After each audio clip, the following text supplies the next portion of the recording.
मध्य प्रदेश में वोट चोरी पर गरमाई सियासत। बीजेपी ने लगाए यूथ कांग्रेस में 8 करोड़ के वोट चोरी के आरोप। बीजेपी के आरोप, बड़े नेता के बेटे यश घनघोरिया को बना दिया अध्यक्ष। किसान के बेटे अभिषेक परमार को वोट चोरी कर हरा दिया क्या? मध्य प्रदेश सरकार के खेल और सहकारिता मंत्री विश्वास सारंग की प्रेस कॉन्फ्रेंस। यूथ कांग्रेस में चुनाव राहुल गांधी ने करवाए। एमपी में 15 लाख युवाओं ने रजिस्टर कराया, 50 रुपए रखा गया शुल्क। ये 7.5 करोड़ रुपए होता है युवाओं से माता पिता की गाढ़ी कमाई वसूली। चुनाव लड़ने का भी शुल्क था, इससे 1 करोड़ रुपए इकट्ठा किया। यूथ कांग्रेस के चुनाव में 8.5 लाख वोट होल्ड और रिजेक्ट हो गए।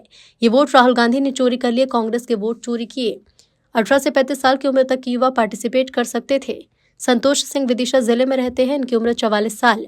कांग्रेस ने इस तरह से वोट चोरी करने का काम किया। इसी तरह अंजुम खान की मेंबरशिप हुई, वोटर कार्ड के हिसाब से उम्र 36 साल है। ये वोट चोरी कांग्रेस के अंदर हुई, क्या राहुल गांधी इसका जवाब देंगे? देश में लोकतांत्रिक व्यवस्थाओं पर झूठे आरोप लगाकर खबरें बनाने की मुहिम राहुल गांधी चला रहे। राहुल गांधी जब से फेस बने हैं, कांग्रेस चुनाव हार रही। राहुल गांधी फेस सेविंग के लिए बिना तथ्यों के आरोप लगा रहे, वोट चोरी की जुमलेबाजी कर रहे। वोट चोरी की जो बातें कही साबित नहीं कर पाए। कांग्रेस ने चुनाव आयोग को शिकायत नहीं की, कोर्ट नहीं गए, मीडिया के सामने आकर सिर्फ जनता को गुमराह करते हैं। राहुल गांधी जी के दिव्य ज्ञान के कारण उन्होंने युवक कांग्रेस में भी चुनाव की प्रक्रिया शुरू की,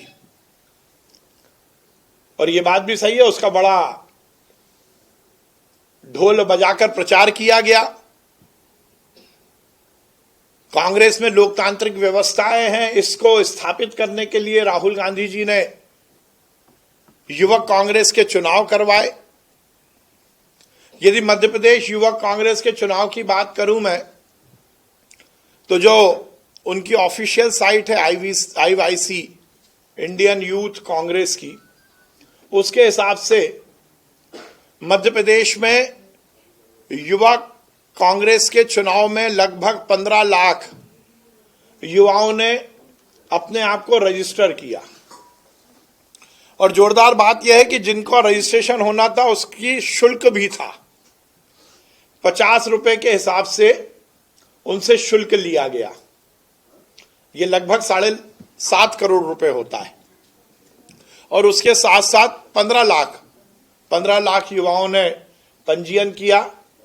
50 रुपए के हिसाब से शुल्क में लगभग 7.5 करोड़ रुपए मध्य प्रदेश के युवाओं से उनके माता पिता की गाढ़ी कमाई ये कांग्रेस ने वसूल की। और इस पूरे चुनाव में लगभग 4000 युवाओं ने विभिन्न स्तरों पर चुनाव लड़ने की सहमति व्यक्त की। इसका भी शुल्क था, प्रदेश अध्यक्ष का 7,500, ऐसा करके अलग अलग शुल्क था। और उसमें लगभग 1 करोड़ रुपए कांग्रेस ने और गाड़ी कमाई युवाओं की जेब से निकालने का काम किया। उनकी जेब पर डाका डाला, उनके पेरेंट्स की जेब पर डाका डाला। 15 लाख युवाओं ने रजिस्ट्रेशन कराया, परंतु जब चुनाव हुए तो इसमें से लगभग 5 लाख वोट रिजेक्ट कर दिए गए और 3.5 लाख को होल्ड किया गया। ऐसा लगभग 8.5 लाख वोट की चोरी राहुल गांधी ने कर ली। ये 8.5 लाख वोट कहां गए, इसका जवाब कांग्रेस नहीं दे पाई।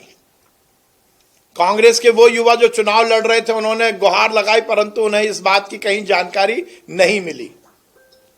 8.5 लाख वोट राहुल गांधी ने चोरी कर लिए, वो भी कांग्रेस के ही।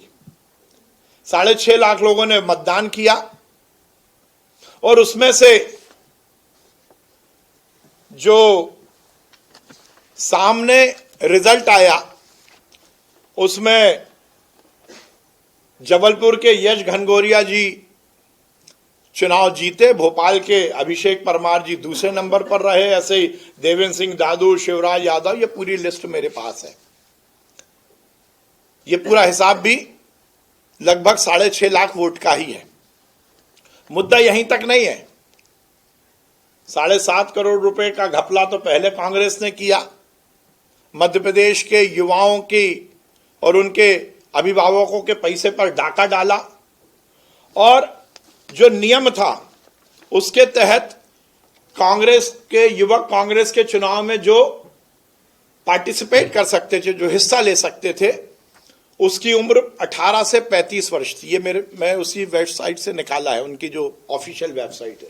15 से 18 वर्ष की उम्र तक उसमें पार्टिसिपेट कर सकते थे, परंतु वोट चोरी 18 से 35। पर जोरदार बात यह है, जो वोट चोरी की बड़ी बातें कर रहे थे, अभी आज 4-5 दिन पहले राहुल जी ने एक बड़ी प्रेस कॉन्फ्रेंस की, एक स्क्रीन लगाया, ब्राजील की एक मॉडल दिखाई और कहा कि वोट चोरी हो गई, वोट चोरी हो गई। पर राहुल जी से अब मैं इस प्रेस कॉन्फ्रेंस के माध्यम से निवेदन करना चाहता हूं, मैं जो ये तथ्य दे रहा हूं यह है वोट चोरी। ये जो मैं तथ्य बता रहा हूं ये वोट चोरी है और इसके बारे में कांग्रेस को जवाब देना होगा, राहुल जी को जवाब देना होगा।